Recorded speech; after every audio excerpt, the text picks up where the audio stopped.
प्रिय विद्यार्थियों, कल हमने एड्रिनल कॉर्टेक्स द्वारा स्रावित हार्मोन के बारे में विस्तृत रूप से चर्चा की और इसमें ग्लूकोकॉर्टिकोइड्स तथा मिनरल कॉर्टिकोइड्स हार्मोन के भाग से कौन कौन से हार्मोन का सिक्रेशन होता है उसके बारे में हमने विस्तृत रूप से बताया।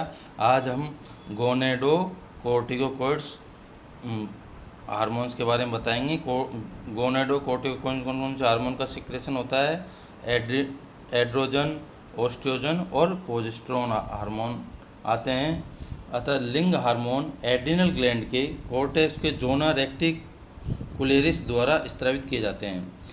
इस ग्रंथि द्वारा स्रावित लिंग हार्मोन के अति स्त्रवण के फलस्वरूप फीमेल जंतुओं में नर जंतुओं के समान लक्षण सेकेंडरी कैरेक्टर्स कहलाते हैं, जैसे दाढ़ी मूंछ का आना। ये रोग अगर फीमेल में मेल के आते हैं तो इस रोग को हम क्या कहते हैं? हिरस्यूटिज्म कहते हैं। हिरस्यूटिज्म कहलाता है। यदि मेल जंतुओं के करैक्टर मादा के अंदर उत्पन्न होता है उसको हम गायनेकोमेस्ट्रिया कहते हैं।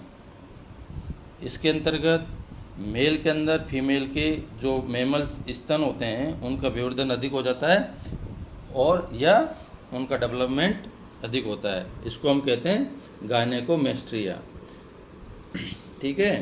एड्रिनल कॉर्टेक्स में कौन कौन से सामान्य, अगर एड्रिनल कॉर्टेक्स से अल्प स्त्रवण होता है, अल्प स्त्रवण को हम क्या कहते हैं?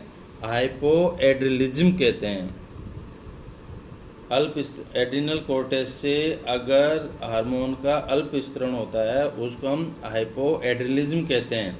हाइपोएड्रिलिज्म से कौन कौन से रोग उत्पन्न होते हैं उसके बारे में हम विस्तृत रूप से चर्चा करेंगे। फर्स्ट है एडिशन रोग।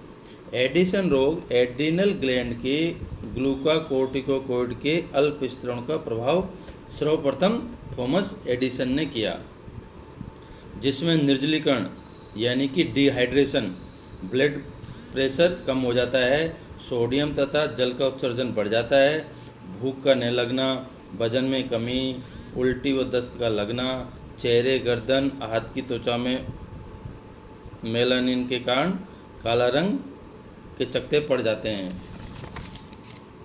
ब्लड में ग्लूकोज की मात्रा का कम होना हाइपोग्लाइसेमिया कहलाता है। अगर ब्लड में ग्लूकोज की मात्रा कम हो जाती है तो उसको हम क्या कहते हैं? हाइपोग्लाइसेमिया कहते हैं, जिससे कि शरीर का टेम्परेचर वह घट जाता है और मेटाबॉलिज्म जो रेट है हमारी बॉडी की वो घट जाती है। तो अतः एडिशन रोग के ये निम्न लक्षण होते हैं। ठीक है ना।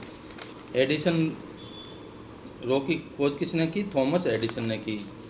अब आता है कांच रोग। कांच रोग में क्या होता है? इस रोग में सोडियम तथा पोटेशियम का संतुलन गड़बड़ा जाता है।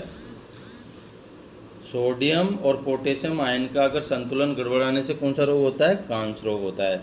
यदि किसी व्यक्ति में एड्रिनल कॉर्टेक्स को नष्ट कर दें तो उस व्यक्ति की तुरंत रूप से मृत्यु हो जाती है। इसका मुख्य कारण है कि यूरिन के साथ यानी कि मूत्र के साथ सोडियम का अत्यधिक निकलना। सोडियम को हम जीवन रक्षक हार्मोन यानी लाइफ सेविंग हार्मोन भी कहते हैं। ठीक है। अगर हमारी बॉडी में एड्रिनल ग्लैंड के कॉर्टेक्स भाग को अगर नष्ट कर दें तो उस व्यक्ति की तुरंत रूप से मृत्यु हो जाती है। इसका मेन कारण है कि हम उसके अंदर से जो सोडियम आयन होते हैं या सोडियम हार्मोन्स होते हैं वो अत्यधिक बाहर निकल जाता है और सोडियम को हम लाइफ सेविंग हार्मोन भी कहते हैं यानी जीवन रक्षक हार्मोन भी कहते हैं। ठीक है। अब आता है अति स्त्रवण यानी कि हाइपर एड्रिलिज्म। हाइपर एड्रिलिज्म के कौन कौन से रोग होते हैं? फर्स्ट आता है कुशिंग रोग।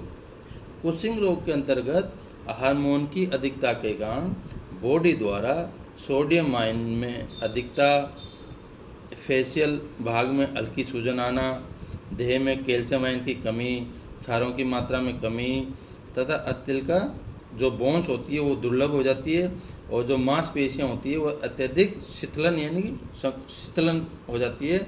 इत्यादि लक्षण किसमें दिखाए जाते हैं? कुशिंग रोग में। सेकंड आता है इसमें एड्रिनल विरिलिज्म। इस अवस्था में स्त्रियों में पुरुषों के लक्षण बनने लगते हैं। जैसे कि एड्रिनल विरिलिज्म में क्या होता है कि जो फीमेल होती है वो उसमें मेलों के लक्षण दिखाई देने लगते हैं, जैसे कि चेहरे पर दाढ़ी मूंछ का आना, आवाज़ का भारी होना और ये बांझ यानी स्टेलाइन हो रहती है। और समय से पूर्व परिपक्व लक्षण बनने लगते हैं। ये हाइपर एड्रेनलिन के लक्षण हैं। अब तक हमने एड्रिनल कोर्टेक्स से कौन कौन सा हार्मोन का सिक्रेशन हुआ उसके बारे में विस्तृत रूप से चर्चा की। अब हम एड्रिनल मेडुसा द्वारा कौन कौन से हार्मोन का सिक्रेशन होता है उसके बारे में हम बताएंगे। इस भाग से प्रमुख रूप से 2 हार्मोन का सिक्रेशन होता है। फर्स्ट आता है एड्रिनलिन और दूसरा आता है नॉन एड्रिनलिन। एड्रिनलिन को हम एपिनेफ्रिन भी कहते हैं और नॉन एड्रिनल को नॉरएफ्रिन भी कहते हैं। एड्रिनल हार्मोन मनुष्य में की मात्रा लगभग 25% का सिक्रेशन होता है और नॉन एड्रिनल का 75% मात्रा का स्त्रण होता है।